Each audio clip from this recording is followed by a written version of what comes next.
Good morning friends.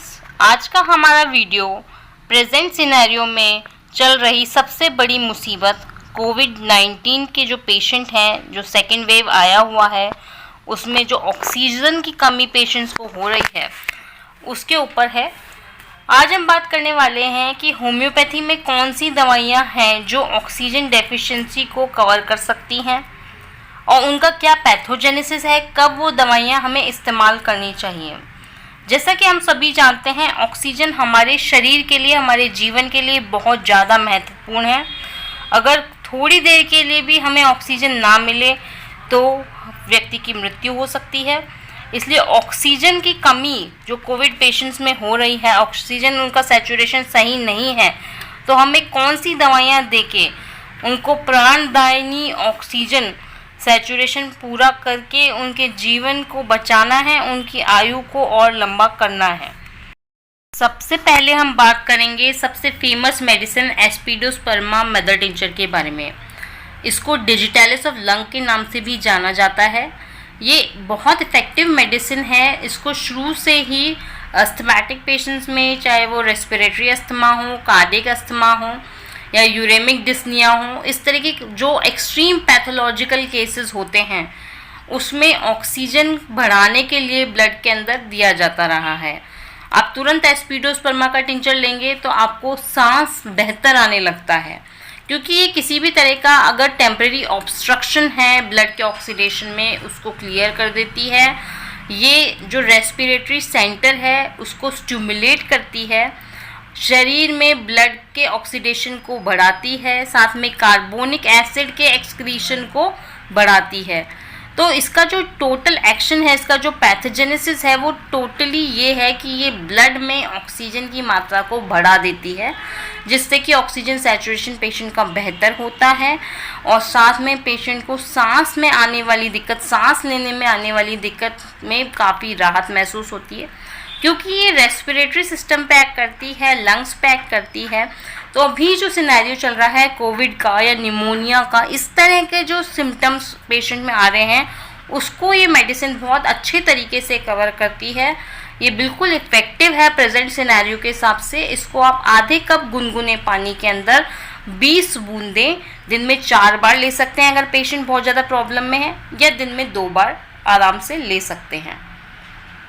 Next हम बात करेंगे वेनेडियम 30 के बारे में, जिसको कि ऑक्सीजन कैरियर या कैटेलाइज़र के रूप में जाना जाता है। ये शरीर में ऑक्सीजन कैरियर का काम करती है। प्रेजेंट कंटेक्स्ट में देखा जाए तो जी हाँ, इस मेडिसिन का जो एक्शन है वो ड्राई कफ के लिए बहुत अच्छा है। साथ में इसको जो पहले दिया जाता रहा है अर्ली केसेस ऑफ ट्यूबरक्लोसिस में बहुत अच्छा एक्शन है। इसका मतलब ये लंग्स के ऊपर काम करती है, साथ में डाइजेस्टिव ट्रैक्ट के ऊपर, लीवर के ऊपर भी मेडिसिन का बहुत अच्छा रोल है। जो इसका पैथोजेनेसिस की बात करें तो ये क्या है कि हीमोग्लोबिन जब कम होगा शरीर में, तो नॉर्मली हीमोग्लोबिन का काम है ऑक्सीजन कैरी करना, तो तब इसका बहुत अच्छा रोल होता है। अगर आपका पेशेंट एनीमिक है, हीमोग्लोबिन बहुत कम है, इडिमेटस या कोई वास्टिंग डिजीज़ है पेशेंट को, तब आप वेनेडियम 30 अगर पेशेंट को देते हैं तो ये हीमोग्लोबिन भी बढ़ाती है और जो उसकी ऑक्सीजन कैरिंग कैपेसिटी है उसको बढ़ाती है, ऑक्सीजन सैचुरेशन को तब बढ़ाती है। तो आप देखें क्या आपके पेशेंट में इस तरह के सिम्टम्स हैं, तो आप पेशेंट को वेनेडियम 30 2-2 बूंद जीभ पे सुबह, दोपहर, शाम दिन में 3 बार दे सकते हैं। नेक्स्ट हम बात करेंगे कार्बोवेज 30 या कार्बोवेज 200 मेडिसिन के बारे में। यहाँ पे होता है इम्परफेक्ट ऑक्सीडेशन ब्लड के अंदर, जिससे कि ऑक्सीजन सैचुरेशन प्रॉपर नहीं होता पेशेंट में। ये ज़्यादातर ओल्ड एज पेशेंट है, वीक पेशेंट है, जिनको बहुत लंबे समय से खांसी चल रही है, बहुत ज़्यादा खांसी है, इतनी ज़्यादा कि उसके साथ साथ वॉमिटिंग हो जाती है, सांस बिल्कुल नहीं आ रहा। अगर पेशेंट को सांस दब के आता है, छाती में भारीपन लगता है, छाती में सांस के साथ कोई आवाज़ें आती हैं अजीब तरह की, तो फिर आपको कार्बोवेज मेडिसिन के बारे में सोचना चाहिए। बहुत पुराने निमोनिक केसेस हैं या अस्थमैटिक पेशेंट हैं, जैसे कि अभी कोविड के पेशेंट्स हैं जिनको बहुत ज़्यादा सभी लोब्स लंग के निमोनिया से ग्रसित हो रखे हैं, तो आप इस मेडिसिन के बारे में सोच सकते हैं। यहाँ पे ऑक्सीजन सैचुरेशन पेशेंट का बहुत ज़्यादा कम हो जाता है, पेशेंट नीला पड़ने लग जाता है, तो आप कार्बोवेज 30 दिन में 3 बार दे सकते हैं पेशेंट को। और अगर कार्बोवेज 200 का प्रयोग करें तो कार्बोवेज 200 1 या 2 बार दिन में देने से पेशेंट का ऑक्सीजन सैचुरेशन बढ़ने लगेगा, पेशेंट को सांस आने में पहले से बेहतर महसूस होने लगेगा। नेक्स्ट हम बात करते हैं नेट्रम सल्फ 6x के बारे में। नेट्रम सल्फ 6x का जो एक्शन है वो छोटे बच्चों में होने वाले अस्थमा, निमोनिया या छोटे बच्चों को अगर सांस नहीं आ रहा है, बहुत लंबे टाइम से खांसी है, इतनी ज़्यादा खांसी है कि बच्चे छाती को पकड़ करके खांसते हैं, बहुत ज़्यादा उनको बलगम है, हरे रंग का बलगम उनको आता है, साथ में सांस लेने में अगर तकलीफ़ है, ये सिम्टम अगर बड़े लोगों में भी देखने को मिलते हैं तो आप उनको भी दे सकते हैं नेट्रम सल्फ 6x। ये भी बिल्कुल सांस तुरंत खोल देती है, सांस अच्छा आने लगता है पेशेंट को, खांसी में सुधार आ जाता है। तो ये आप मेडिसिन दे सकते हैं नेट्रम सल्फ 6x। इसको देनी कैसे है, 4 गोली दिन में 3 बार देनी है गुनगुने पानी के साथ में।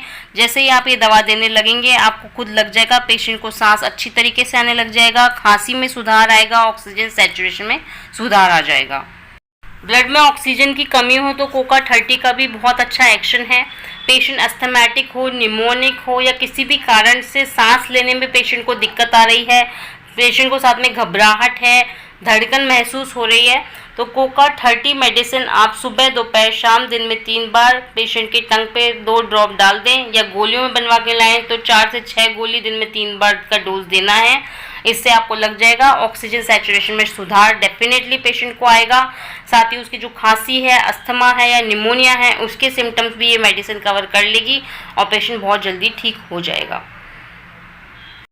वीडियो में मैंने सिर्फ एग्जाम्पल के लिए आपको फ़ोटोज़ दिखाई हैं, ज़रूरी नहीं है कि आप उसी कंपनी की मेडिसिन ख़रीद के लाएं। आप किसको अगर किसी और कंपनी की मेडिसिन अवेलेबल होती है तो वो भी आप लेके आ सकते हैं। ये किसी कंपनी का प्रचार नहीं है इस वीडियो में। और साथ ही साथ थैंक्स फॉर वॉचिंग।